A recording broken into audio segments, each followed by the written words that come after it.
Ahsanallohu ilaykum. Muallif rahimahulloh aytadi: Biz Allohga iymon keltirish haqida aytganlarimiz jumlasiga Alloh taolo o'z kitobida xabar bergan, Rasululloh sallallohu alayhi vasallamdan mutawatir tarzda rivoyat qilingan va ummat salaflari ijmo qilgan ushbu aqida ham kiradi. Alloh subhanahu va taolo osmonlarning ustida arshiga istivo qilgan, o'z maxluqotidan yuksakdir. Shu bilan birga u zot subhanahu va taolo ular qayerda bo'lmasinlar, ular bilan birgadir va ularning nima qilayotganlarini biluvchidir.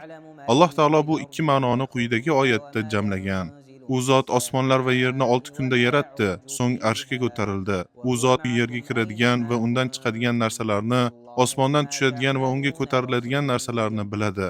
Qayerda bo'lsangiz ham u sizlar bilan birgadir. Alloh qilayotgan amallaringizni ko'rib turuvchidir. Alloh taoloning u sizlar bilan birgadir degan so'zining ma'nosi u maxluqotlar bilan aralashib ketgan degani emas. Chunki bu ma'noni arab tili ham taqozo qilmaydi. Shuningdek, bu ummat salaflarining ijmosiga ham, Alloh insonlarni yaratgan fitratga ham ziddir. Masalan, oy Allohning eng kichik maxluqotlaridan biri bo'lgan alomatlaridandir. U osmonda tursa-da musofir, ya'ni yo'lda ketayotgan odam qayerda bo'lmasin u bilan birga deyiladi. Alloh subhanahu va taolo esa arshning ustidadir. U maxluqotlarni kuzatib turuvchidir. Ularni nazorat qiluvchidir va ulardan xabardordir. Bu esa rububiyatning ma'nolaridan biridir. نعم. Alloh taoloning arshiga istivo qilganini ham, uning maxluqotlari bilan birga ekanini ham isbot qilamiz. Biz qanday qilib uning ma'iyati, ya'ni birga bo'lishi, arshiga istivo qilishi bilan bir paytda sodir bo'ladi demaymiz. Balki Alloh arshiga istivo qilgan va shu bilan birga maxluqotlari bilan birgadir deymiz. U zot o'z ilmi ila barcha maxluqotlari bilan birgadir. Taqvodorlar bilan esa avval aytganimizdek o'z nusrati, yordami va muhabbati ila birgadir. Shu bilan birga u zot subhanahu va taolo osmonlarning ustida arshiga istivo qilgandir. Demak, biz Allohning ma'iyatini ham, arshiga istivo qilganini ham isbot qilamiz va bulardan birortasini inkor qilmaymiz. Ahli sunna val jamoaga muxolif bo'lganlar esa turlicha yo'l tutganlar. Ulardan ba'zilari Allohning ma'iyatini inkor qilganlar, boshqalari esa ma'iyatni Allohning maxluqotlariga aralashib ketishi deb talqin qilganlar. Hattoki Mansur Xalloj kabi ba'zi ashaddiylari men Allohman deb aytgan. Ibn Arabiy esa it ham, to'ng'iz ham bizning ilohimizdir. Alloh esa cherkovdagi rohibdir degan. Yana boshqalar men naqadar pokman, mening maqomim naqadar buyuk deb ilohlikni da'vo qilgan. Ular bu bilan Alloh o'zlariga singib ketgan va yerda ular bilan aralashib yuradi deb e'tiqod qilganlar. Bu esa Allohga nisbatan kufrdir. Chunki Alloh subhanahu va taolo maxluqotlaridan mutlaqo alohidadir va osmonlarning ustidadir. Shuning uchun biz Allohning ma'iyati, ya'ni birgaligini ham, uning yuksakligini ham tasdiqlaymiz. Ahsanallohu ilaykum. Muallif rahimahulloh aytadi: Alloh taolo arshning ustida ekani va uning biz bilan birga ekani haqida kelgan ushbu xabarlarning barchasi haqiqatdir. Ularni o'z ma'nosidan burib talqin qilishga hojat yo'q. Lekin ularni botil gumonlardan saqlash lozim. Shuningdek, bunga Alloh taoloning yaqinligi va duolarni ijobat qiluvchi ekaniga iymon keltirish ham kiradi. Alloh taolo bu ikki ma'noni quyidagi oyatda jamlagan. Bandalarim sizdan ey Muhammad, men haqimda so'rasalar, men ularga yaqinman, menga duo qilgan paytlarida duo qiluvchilarning duosini ijobat qilaman. Shuningdek, Rasululloh sallallohu alayhi vasallam sizlar duo qilayotgan zot sizlardan har biringizga o'z ulovining bo'ynidan ham yaqinroqdir deganlar. Qur'on va sunnatda Alloh taoloning yaqinligi va ma'iyati haqida kelgan xabarlar uning yuksakligi va arshning ustida ekaniga zid emas. Chunki u zot subhanahu va taolo barcha sifatlarida tengsiz va o'xshashi yo'qdir. U yuksak bo'lgan holida yaqindir va yaqin bo'lgan holida ham yuksakdir. سبحانه. Biz Alloh tabaraka va taologa ana shunday iymon keltiramiz. U arshiga istivo qilgan holda ham yaqindir. Rasululloh sallallohu alayhi vasallam aytganlaridek, sizlar duo qilayotgan zot sizlardan har biringizga o'z ulovining bo'ynidan ham yaqinroqdir. Demak, Alloh subhanahu va taolo uchun har bir narsa yaqindir. Alloh taolo Qur'onda qiyomat kuni butun yer uning changalida bo'ladi degan. U zot buyuk va ulug'dir. Shuning uchun barcha narsa unga yaqindir. Maqsad shuki, biz Alloh taoloning yuksakligini ham, ma'iyatini ham isbot qilamiz. Shayxul Islom ibn Taymiya rahimahulloh aytadi: Musofir safarga chiqsa va oyni ko'rsa, oy biz bilan birga deydi. Holbuki ular yuzlab, balki minglab chaqirim yurgan bo'lishlari mumkin. Oy esa o'z joyida, osmonda turgan bo'ladi. Shunga qaramay, oy biz bilan birga deydilar. Shuningdek, podshoh, hokim yoki amir jangga chiqinglar, men ham sizlar bilanman deydi. Holbuki o'zi saroyida o'tirgan bo'ladi. U jangga chiqmaydi va ular bilan birga bo'lmaydi, ammo baribir men sizlar bilanman deydi. Hech kim uning bu so'zidan u bizning oramizda yuribdi deb tushunmaydi. Demak, birga bo'lish degani aralashib ketish, singib ketish yoki birlashib ketishni anglatmaydi. Bu holat maxluqotlar haqida shunday bo'lsa, Alloh subhanahu va taolo haqida qanday bo'lishi mumkin? Shuning uchun biz Alloh taboraka va taoloning ma'iyatini ham, uning yuksakligini ham tasdiqlaymiz. Muallif rahimahulloh aytadi, Allohga va uning kitoblariga iymon keltirish jumlasiga Qur'on Allohning kalomi ekaniga ham iymon keltirish kiradi. U nozil qilingan bo'lib, maxluq emas. U Allohdan chiqqan va yana unga qaytajakdir.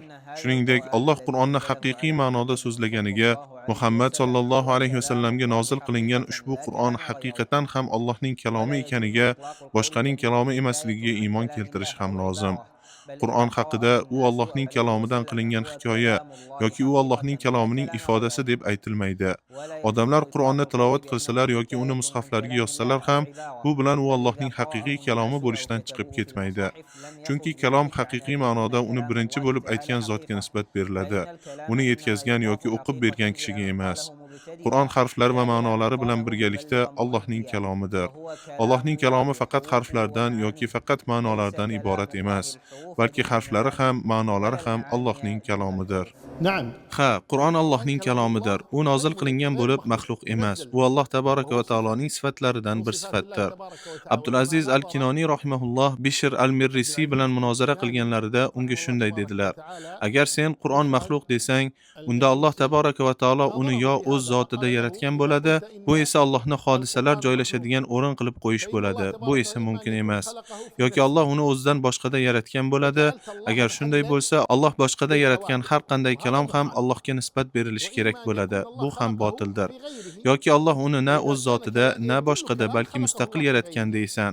Holbuki kalom ushlab ko'riladigan narsa emaski, uni mustaqil yaratdi deyilsa, balki u so'zlovchiga bog'liq bo'lgan ma'nodir. Shunda Bishr al-Mirrisi mot bo'lib qoldi va javob berishdan bosh tortdi. Shu voqea sababli bu risola Al-Hayda, chekinish deb nomlangan, chunki u javob berishdan chekindi va Abdulaziz al-Kinoni rahimahullohga raddiya qaytara olmadi. Demak, Qur'oni Karim Allohning kalomidir, lekin u maxluq emas. Agar biz Allohning kalomi maxluq desak, Alloh taoloni yolg'onchiga chiqargan bo'lamiz. Chunki Alloh taolo Qur'onda ogoh bo'lingiz kim, yaratish ham, buyurish ham faqat unikidir degan. Bu oyatda Alloh taolo yaratish bilan amrni bir-biridan ajratgan. Amr esa uning kalomidir. Yana bir oyatda u biror narsani iroda qilsa, uning amri faqat bo'l deyishdir. Shunda u darhol bo'ladi degan. Demak, Alloh o'z amri bilan yaratadi. Shuningdek, Alloh taolo Qur'onda albatta Isoning misoli Alloh nazdida odamning misoli kabidir. Uni tuproqdan yaratdi, so'ng unga bo'l dedi, shu zahoti u bo'ldi degan. Demak, Alloh o'z amri bilan yaratadi va amr bilan yaratish o'rtasida farq bor. Zero Alloh taolo ogoh bo'lingiz kim, yaratish ham, buyurish ham faqat unikidir degan. Bu bilan yaratish va amr bir-biridan farqli ekani ma'lum bo'ladi. Xulosa shuki, Qur'on Allohning kalomidir va uning sifatlaridan biridir. Alloh taboraka va taolo qachon xohlasa, nimani xohlasa va qanday xohlasa shunday so'zlaydi. Qur'on esa Allohning kalomining bir qismidir, barcha kalomi emas. Chunki Tavrot ham Allohning kalomidir, Injil ham Allohning kalomidir. Ba'zi payg'ambarlarga nozil qilingan sahifalar ham Allohning kalomidir. Hadisi qudusiylar ham Allohning kalomidir. Qiyomat kuni Alloh odamlar bilan so'zlashadigan kalom ham Allohning kalomidir. Odam alayhissalom bilan farishtalar bilan so'zlashgan kalom ham Allohning kalomidir. Bularning barchasi Allohning kalomidir. Allohning kalomi juda ko'pdir.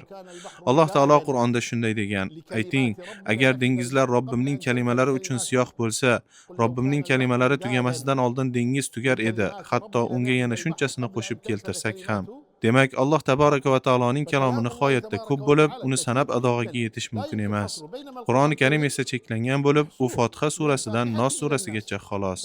Demak, Qur'oni Karim Allohning barcha kalomi emas, balki uning kalomining bir qismi hisoblanadi. Muallif rahimahulloh aytadi: Shuningdek, biz zikr qilgan Allohga, uning kitoblariga, farishtalariga va payg'ambarlariga iymon keltirish jumlasiga mo'minlar qiyomat kuni Robbilarini o'z ko'zlari bilan haqiqiy ravishda ko'rishlariga iymon keltirish ham kiradi. Ular Robbilarini xuddi bulutsiz ochiq kunda quyoshni ko'rganlaridek va to'lin oy kechasida oyni ko'rganlaridek ko'radilar. Uni ko'rishda bir-birlariga xalal bermaydilar. Ular Alloh subhanahu va taoloni qiyomat maydonida ko'radilar. So'ng jannatga kirganlardan keyin ham Alloh taolo o'zi xohlaganidek uni ko'rishda davom etadilar. نعم